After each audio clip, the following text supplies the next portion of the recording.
переглянути відеозапис лекції фізіотерапевтів Тані Мосс та Тамі Шнайдерман про особливості реабілітації та фізіотерапії хворих на Дюшена Беккера після втрати амбулаторних можливостей. Тест для перевірки вимірювання сили м'язів. And now we are glad to present you the lecture of Taні Мосс and Тамі Шнайдерман on specifics of rehabilitations and physiotherapy of patients with Duchenne Becker after loss of ambulatory capacity. Tests to measure muscle strength. Тамі Шнайдерман, фізіотерапевт, ступінь бакалавра з фізіотерапії Університету Тель-Авіву. З 2015 року працює як фізіотерапевт в дитячому медичному центрі Шнайдер. Працює в нейром'язовій клініці. Як ступінь проходила практику в багатьох медичних центрах Алін, Шебател, Хашамер, Шнайдер, Асаф Хорев, Масаді. Тамі Шнайдерман, physiotherapist.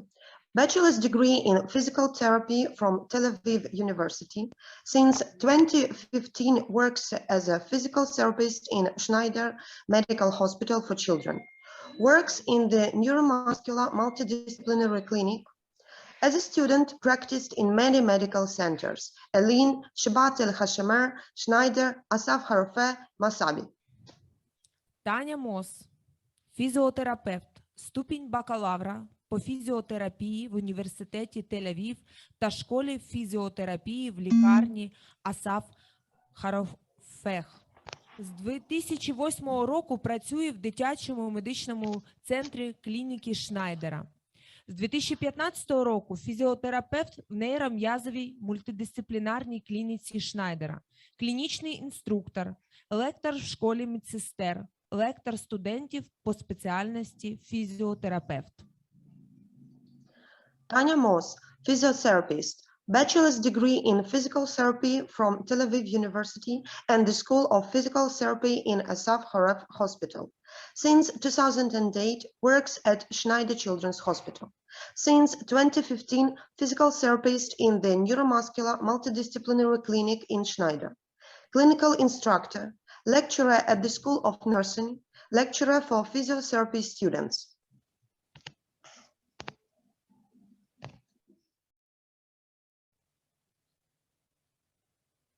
Hi, I'm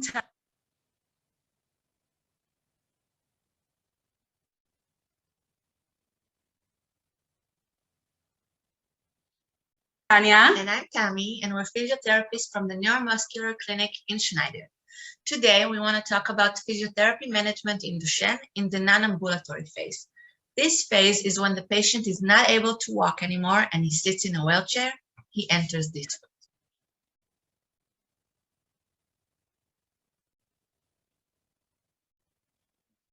phase. So why physiotherapy? In physiotherapy, we're all about being as active and as functional as possible. We want to help the patient reach optimal utilization and preservation of his functional potential. And we want to try and predict and prevent problems which may occur due to the disease progression, such as respiratory deterioration. We'll talk about it in a few minutes.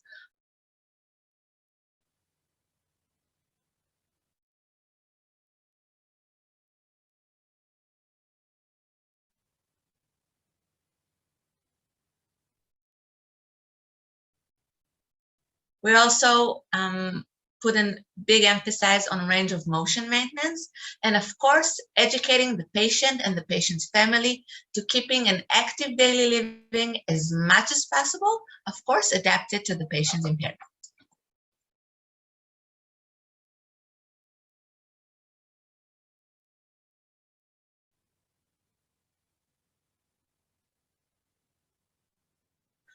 So in the non-ambulatory phase, in the beginning, the patient normally is able to still take a few steps or stand for a few minutes, and this is very important. And we want him to walk as much as he can. We call it assisted walking because he can't really walk a lot, but as much as he can, it's okay. Or standing in a standalone. We'll show you pictures of it also in a few minutes.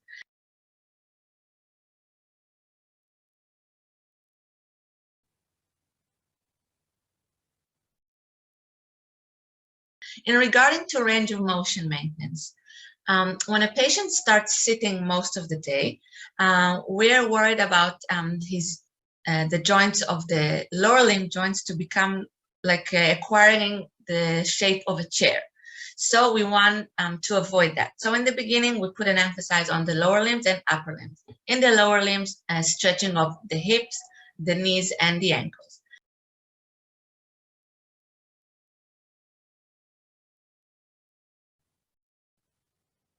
As the disease progresses and the child has been sitting for a longer amount of time, we put the emphasis on the upper limbs, specifically the wrist muscles, the finger muscles, and the elbows, because most of the child's function is in these limbs.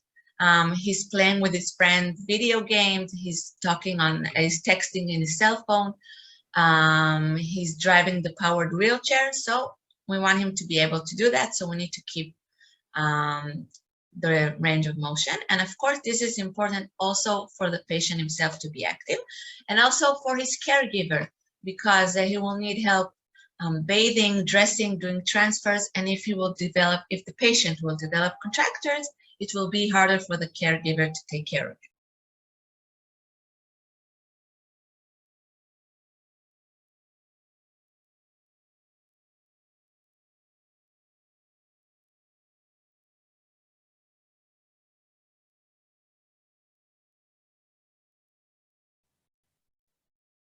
And of course, as I said before, we want the patient to be active. So we will combine active exercise for the upper limbs, adapted to the patient's abilities. And we want it to be fun, not boring, use games, balls, or whatever you can think about, that it will make the patient want to do their exercise much more. So the respiratory aspect is very important in this phase because the patient is less active and spending most of his time sitting. So the lung can, the lung function and the ventilation can be decreased because of the sitting and less movement of his body.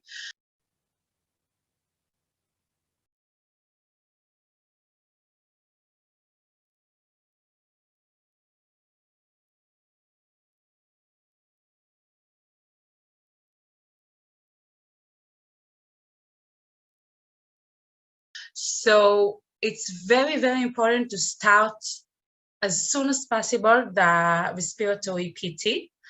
The main goal of this physiotherapy is to improve and maintain the lung ventilation. We do it with all sort of instruments, as like in the hospital, we do a lot of tree flow, and we also give it to the patient. You can see it here with the balls. Yeah, within the picture. You can also be very creative. You can do bubbles with a straw. Sorry, you can do soap bubbles. You can do whatever you think about. Use your imagination. Use your imagination. The important thing is to breathe against positive pressure.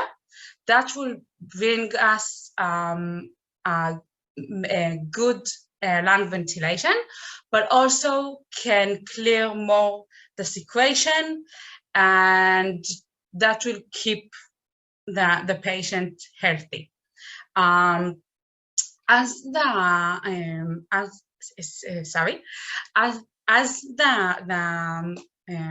disease progresses, we can see that the patient has more difficulties in clearing his secretion and also has a very weak cough.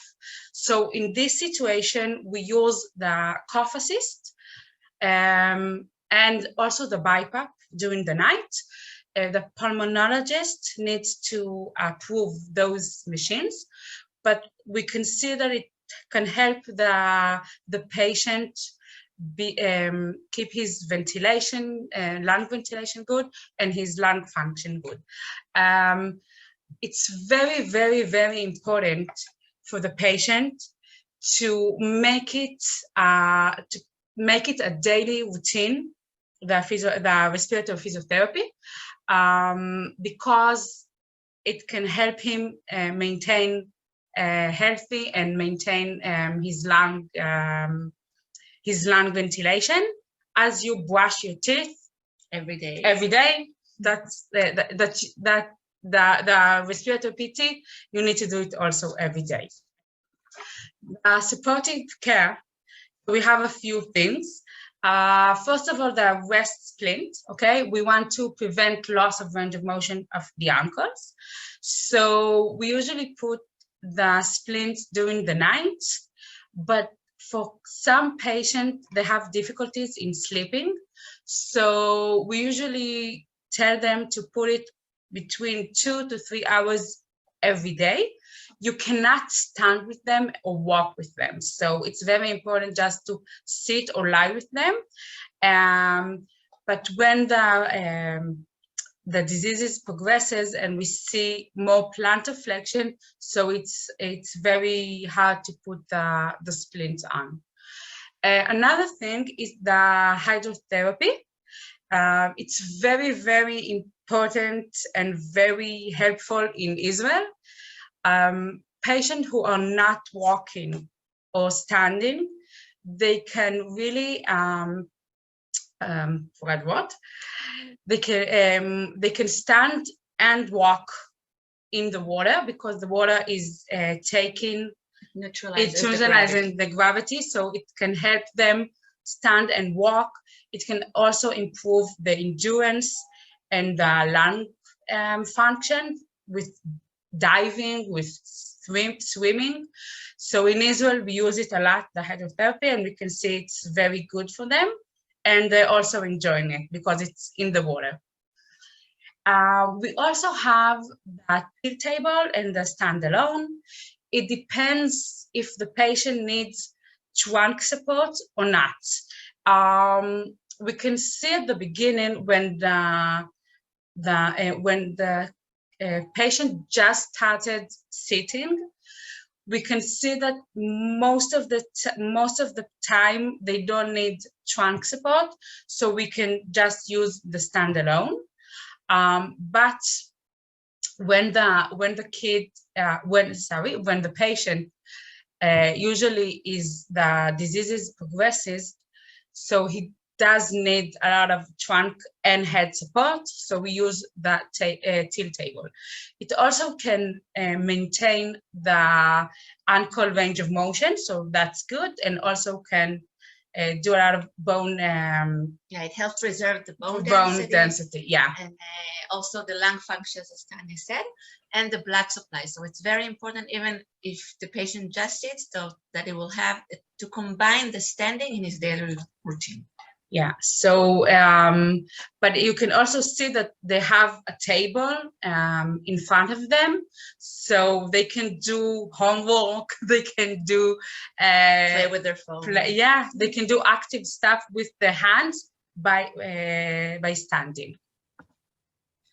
Okay, so physical activity while sitting in a wheelchair, yes, even though the patient spends his time sitting, it doesn't mean he needs to become like a couch potato. No, we want them to be active. We want them to do fun stuff, fun activities, and also here be creative, because you can do really great stuff while sitting in a wheelchair.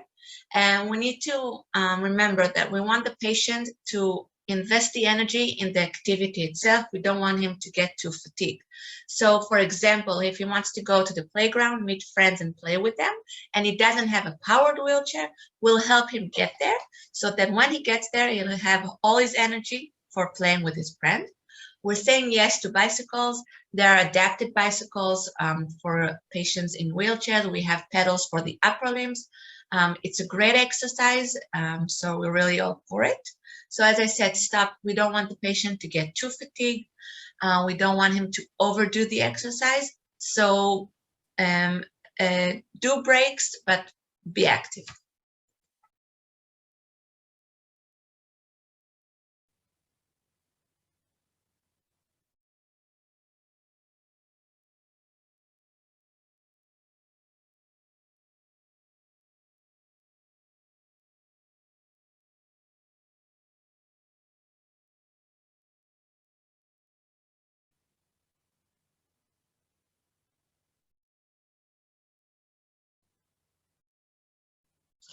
So in the clinic, when a patient comes to our multidisciplinary clinic in the hospital, we'll start with the interview. In the interview, we emphasize the patient's function in his surrounding. We want to make sure that he's able to do what he wants, that he is able to play with his friend and participate in all the activities that he wants to.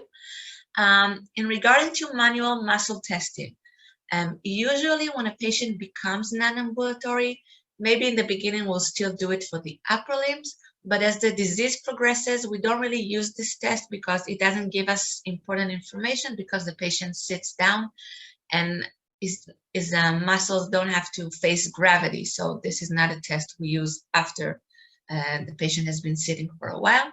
As we said, range of motion, we want to keep track of the joints to see that he doesn't develop contractures. And we use the performance upper limb, which Tanya will now tell you all about.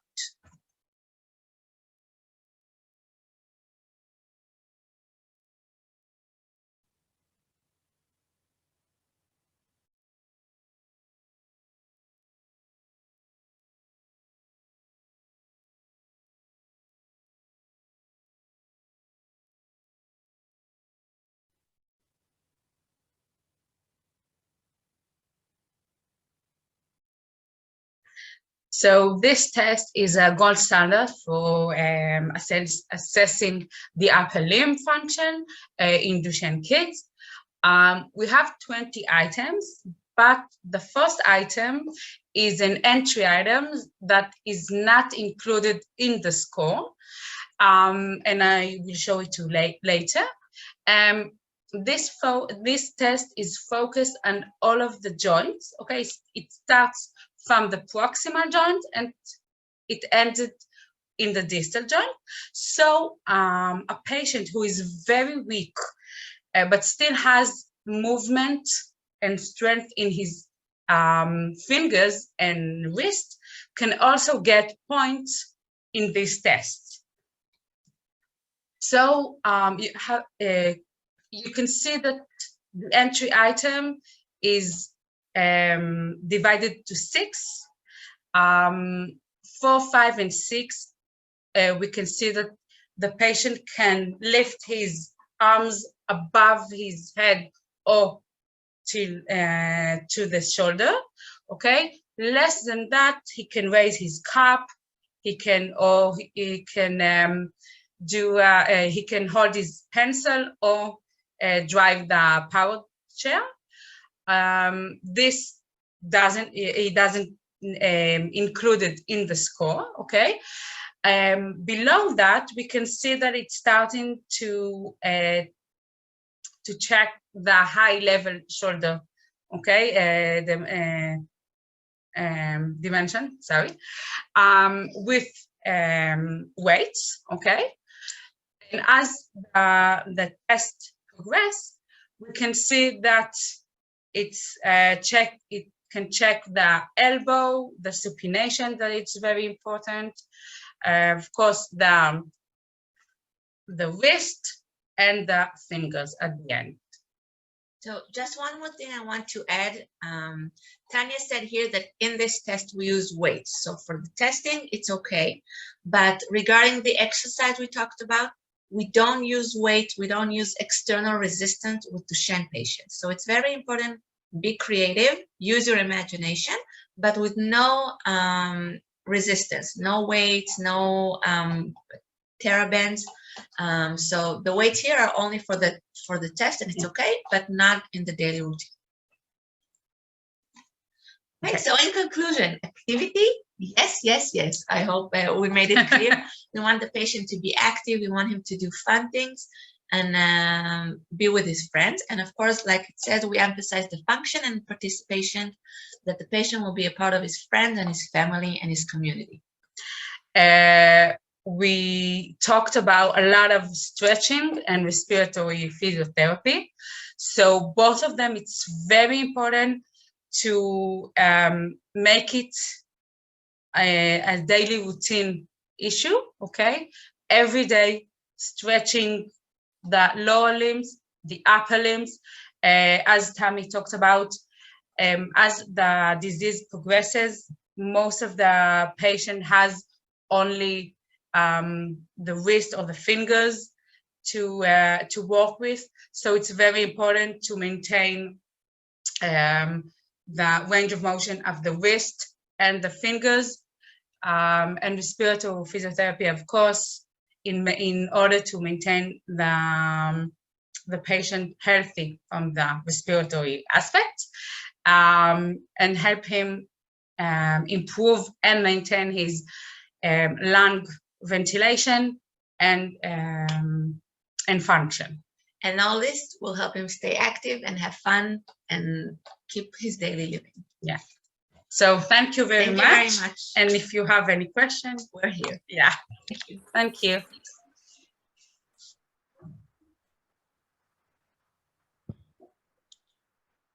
Прошу фізіотерапевтів Тані Мосс та Тамі Шнайдерман вийти в онлайн. Доброго дня. Hi. Доброго дня. Доброго дня. Та прошу приєднатися до спілкування кандидата медичних наук Оксану Назар, члена громадської організації Українська академія інвалідності дитинства, дитячого невролога вищої категорії, завідувача кафедри дитячої неврології та медико-соціальної реабілітації Національного університету охорони здоров'я України імені Шупіка. Доброго дня.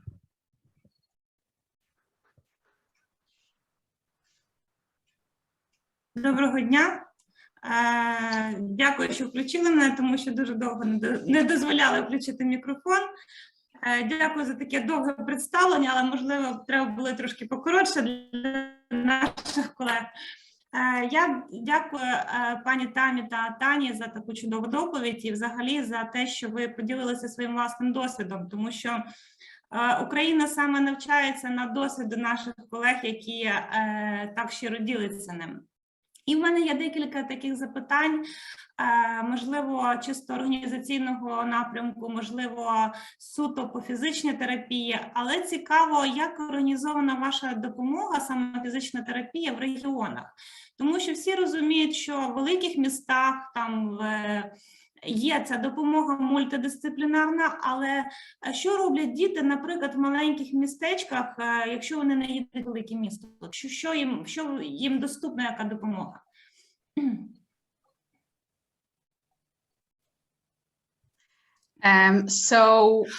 Дякую. Отже, у нас невеличкі є дійсно міста, містечка, і вони досить далеко знаходяться від центру, але все одно у нас там є фізіотерапія, фізіотерапевти. Отже, дітки можуть, десь півгодинки, можливо, 45 хвилин треба проїхати, але вони отримують і фізіотерапію, і гідротерапію. Отже, це у нас є на кожному, як ми називаємо, сайті, в кожному, в кожній місцевості в районі країни є фізіотерапія, і дітки отримують це лікування. Я думаю, основна різниця по Ізраїлю, у нас невеличка відносно країна, тому у нас надто великих відстаней тут нема. Тобто всюди можна дістатися, і діткам можна дістатися.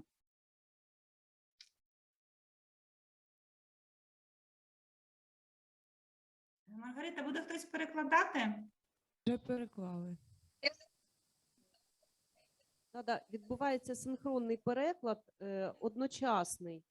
Тому одразу ті, хто англомовні, вони отримують всю інформацію вже перекладену на англійську мову. А ми спілкуємось на українському каналі, на українській мові. Зрозуміло, дякую.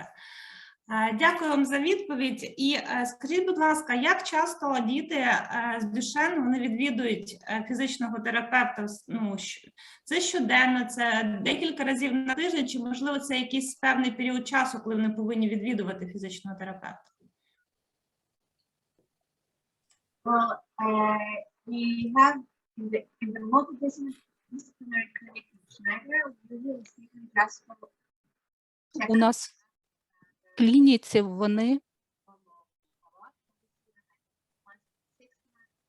вони до нас тільки на огляд присмотрять раз на півроку, а в містах раз на тиждень або 2 рази на тижні. І дуже погано чути, майже не чути. І вони отримують різні вправи фізіотерапевтичні, гідротерапію на розтягування. Дякую. І наступне запитання. Ви говорили, що дитина повинна отримувати розтяжки кожного дня. Якщо ви даєте батькам рекомендації, то як довго, скільки годин на день, з якими підходами повинні вже, я так розумію, батьки виконувати ці вправи, коли не відвідують фізичного терапевта?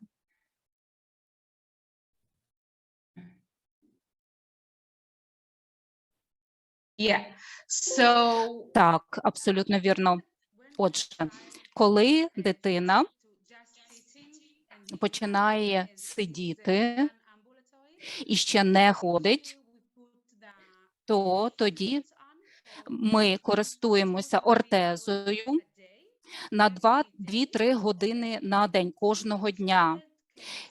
Якщо дитина може стояти от в вертикалізаторі, так, спеціально цей столик, або от вертикалізатор інший, тобто може стояти півгодинки, годинку щодня. Це дійсно дуже важливо розтягування робити щодня для того, щоб зберігати цей діапазон рухів. І ми батькам про це все розказуємо, інструктуємо їх, як це робити з першого дня. Тобто таку підготовку саме для батьків ми забезпечуємо з першого дня, коли вони до нас потрапляють. І ми вчимо, щоб це стало такі вправи щоденною, скажімо так, рутинною для них роботою. Дякую. Я би трошки уточнила, тобто переважно розтяжки йдуть за рахунок ортезування і вертикалізатора. А ось такі пасивні вправи на розтягування батьки теж повинні виконувати? Тобто за вашими рекомендаціями, ви їм показуєте, так? І от скільки часу це переважно у батьків має забирати часу?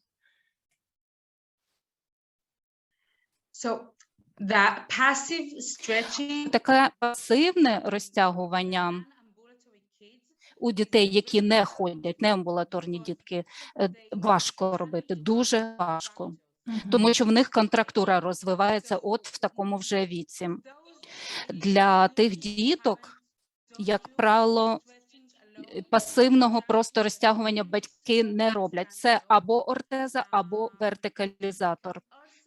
Вони також можуть сидіти, а ноги отак під кутом поставити, як трикутник, розумієте, такий утворюється, щоб отак нога була, ну, скажімо так, щоб був кут певний між тулубом та ногами.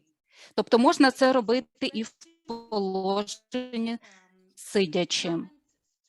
Але просто розтягування пасивне батьками це дуже важко. Але хочу ще сказати, що пасивне розтягування для ніг дуже важко, але для рук, для пальчиків рук, отут так, тут інша справа. От нижні кінцівки, так, це, як правило, ортеза, але верхні кінцівки, тут можна і пасивне розтягування застосовувати. А по часу ми хочемо, щоб десь 30 секунд ослабити і потім повторити. І щодня.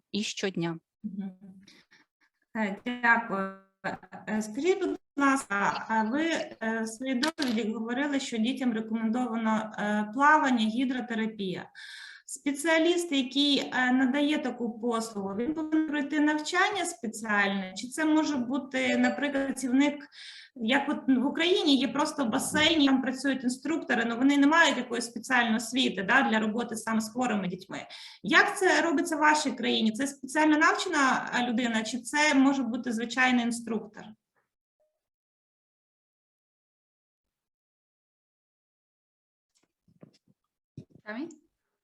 Тамі?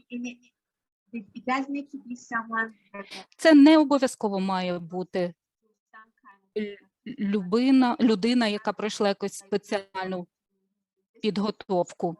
So in Israel, usually we are В Ізраїлі зазвичай, physical therapists work in the water also.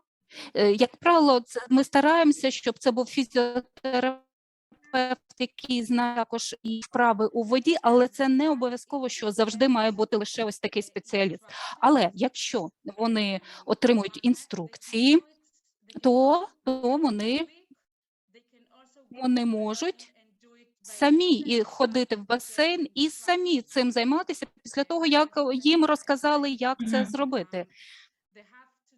Але треба сказати, що їх треба дійсно правильно навчити, правильно показати, як це робити, тому що вони можуть змучитися, коли вони неправильно роблять, а ми цього не хочемо. Зрозуміла. Скажіть, будь ласка, в вашій країні допоміжні засоби, вони повністю надаються державою? Вертикалізатори, крісла, ортези – це повністю йде соціальне забезпечення?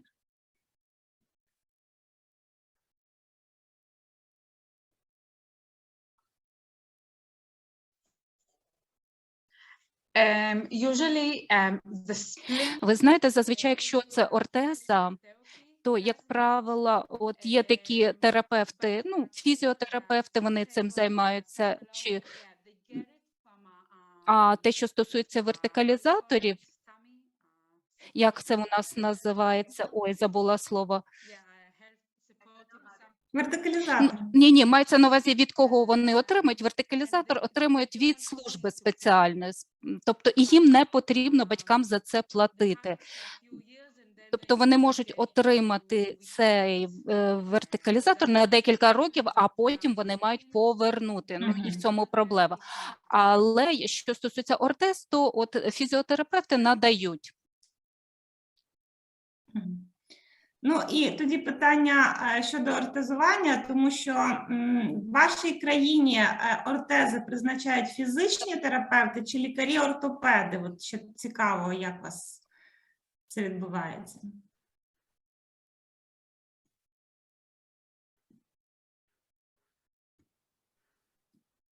Regarding to breast implants, physiotherapist. Фізіотерапевт. У нас, що стосується ортез, тобто для цього ортопед не повинен залучатися, щоб просто призначити. Зрозуміла. Скажіть, будь ласка, за вашими спостереженнями клінічними, коли, через який час у дитини, яка втратила можливість ходити, наростають дихальні розлади, і вона потребує такої неінвазивної дихальної підтримки? Чи є якісь такі ваші особисті клінічні спостереження, чи, можливо, дані літератури?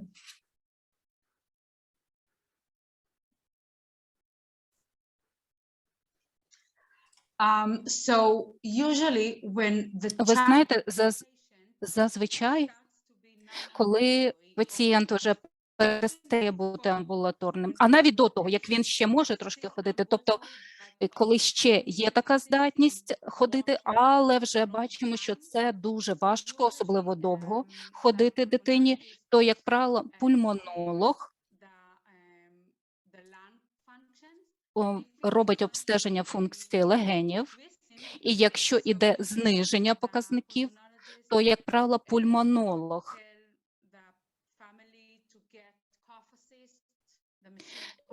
тоді рекомендує батькам придбати відкашлювач чи навіть біпап-апарат, якщо потрібен біпап. І ми намагаємося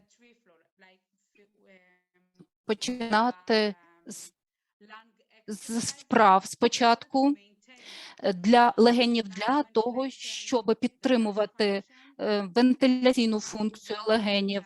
Ми хочемо, забула слово англійською мовою, як це сказати, ми хочемо.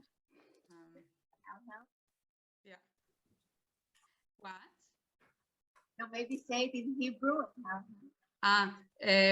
למנוע החמרה.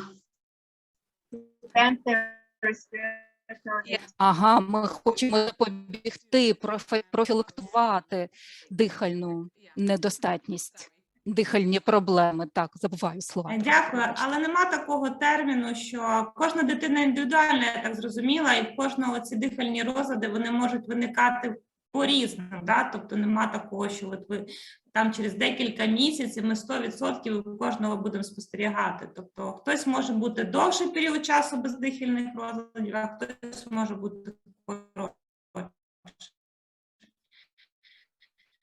Все дуже добре. І останнє запитання. Хотіла би сказати, що насправді залежить від пульмонолога, так, але і також залежить від того, чи дитина дуже має зайву вагу, скажімо так, і не ходить, не стоїть, то тоді треба надавати таку респіраторну фізіотерапію для того, щоб підтримувати таку вентиляторну функцію легенів, тому що як тільки він почне вже сидіти, то тоді вже буде складніше дихати. Тому може бути і у віці 8, а може бути і в 15. Розумієте, все залежить від дитини. Тобто навіть регулярне виставляння дитини у вертикалізатор – це не лише з точки зору розтяжок, але й для підтримання дихальної функції. Це є важливим, виходить. Yes. Дякую. Абсолютно вірно, так, звичайно, абсолютно вірно. Зрозуміла. І таке останнє питання щодо тесту Performance Upper Limb Test. Справа в тому, що під час сьогоднішньої презентації його не дуже було добре видно. Чи можна його надіслати організаторам і наскільки він доступний для того, щоб ми могли, наприклад, перекласти і розповсюджувати в Україні?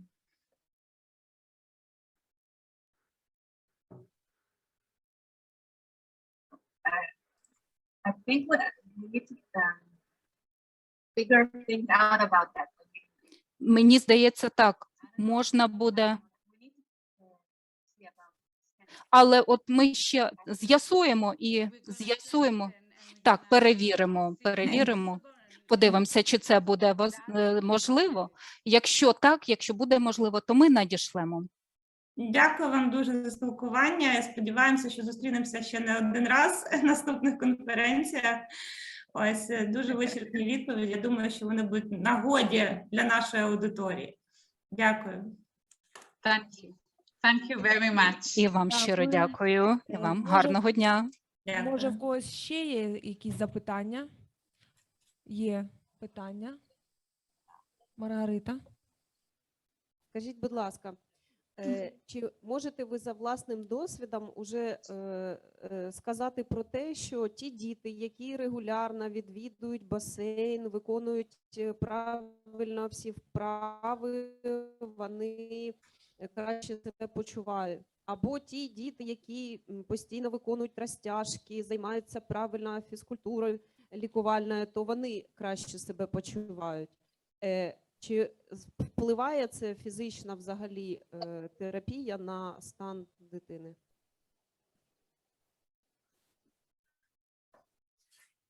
Well, I think the most important thing is Я думаю, найважливіше це робити розтяжку, робити вправи.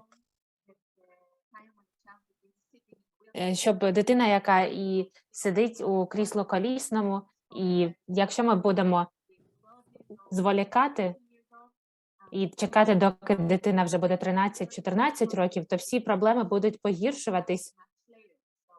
І це важливо робити це. Також, коли дитина у сидячій позиції, займатися розтяжкою і функціонування таким чином буде покращуватись.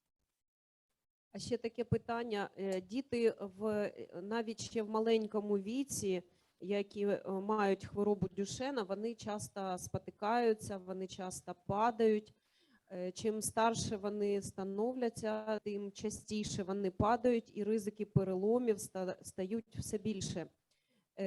Як ви порадите? Можливо, дитині яка ще ходить, але вже більш доросліше, можливо, раніше треба пересадити її у візок або для техніки безпеки, або, можливо, є якісь заходи щодо уникнення падінь дитини.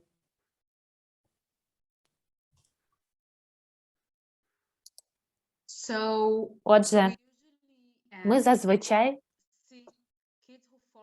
бачимо дітей, які дуже часто падають. Це через те, що вони відволікаються дуже сильно і вони слабкі. Отже, в ранньому дитинстві, скажімо, у віці 4, 5, 6 років ми зазвичай ходимо і балансуємо, і зміцнюємо наші м'язи і бачимо покращення. Якщо це робити пізніше, то зазвичай ми дітей садимо не у крісло колісне, а у щось інше, що вони можуть, чим вони можуть керувати. Я не знаю, чи є у вас якісь такі іграшкові машинки, скажімо так, або на самокатах, щоб вони їздили. І це тоді вже не крісло колісне, вони можуть взяти самокат і поїхати на самокаті в будь-які місця, скажімо, на ігровий майданчик. І там вони можуть вже гратися з іншими дітьми. Але інколи падіння, вони падають дуже часто, тому що вони ходять довго, і вони слабкі, і потім вони вже падають від втоми. Тому ми зазвичай рекомендуємо їм на самокаті добиратись до різних місць, куди вони бажають поїхати, а вже там, коли вони дістануться того місця, вони можуть ходити у більш безпечному стані. Скажіть, будь ласка, діти з хворобою Дюшена відвідують звичайний дитячий садок і школу, або є якісь спеціальні заклади?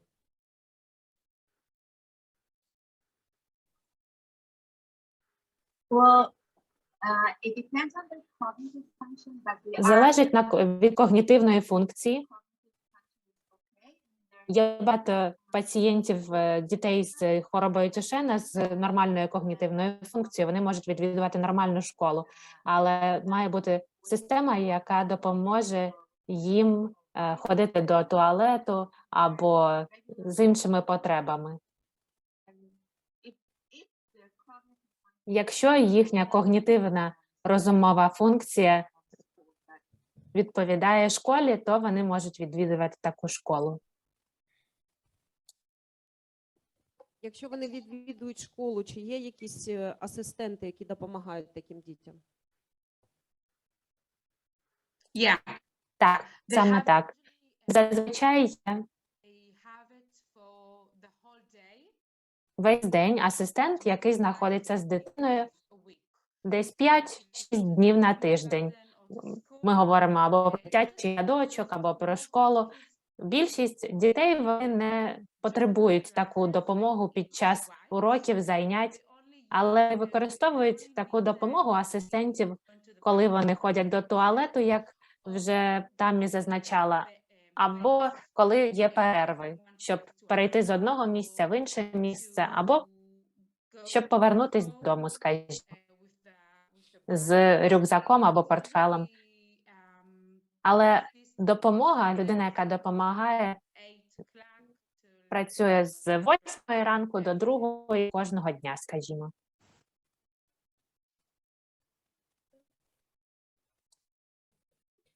Я, як мама дитини з хворобою Дюшена, знаю однозначно, що майже 50% успіху фізичного стану дитини – це є щоденні розтяжки, це є щоденні фізичні вправи і таке задоволене самопочуття дитини.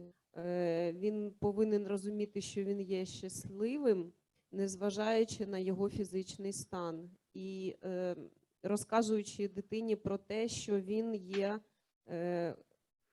має перевагу серед інших дітей в зв'язку з тим, що він не так ходить швидко, що він не може бігати та стрибати.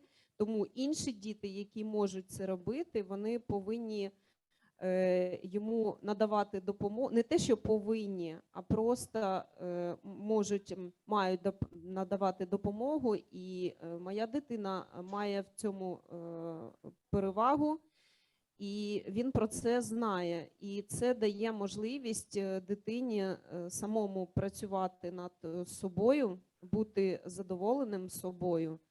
І його психологічний стан не так погіршується, ніж якщо б було по-іншому.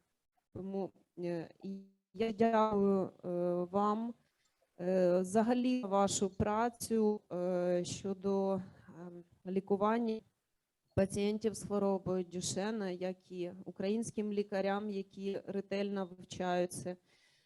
До речі, Оксані Василівні Назар за її працю вдень і вночі. І дякую ізраїльським лікарям і цілій команді ізраїльських лікарів, які вже другий рік поспіль виходять з нами на зв'язок і діляться своїм досвідом. Тому що жодна країна, жодна родина не може самостійно мати розвиток лікування цієї хвороби, тому що тут це рідкісна хвороба і потрібен бути постійний обмін досвідом. І лише це може допомогти нашим дітям. Дякую You're вам. welcome. Дякую за запитання. Будь ласка. Дякую за відповіді. На все добре. Thank you very much. You too. Дякую. Гарного дня. На все добре.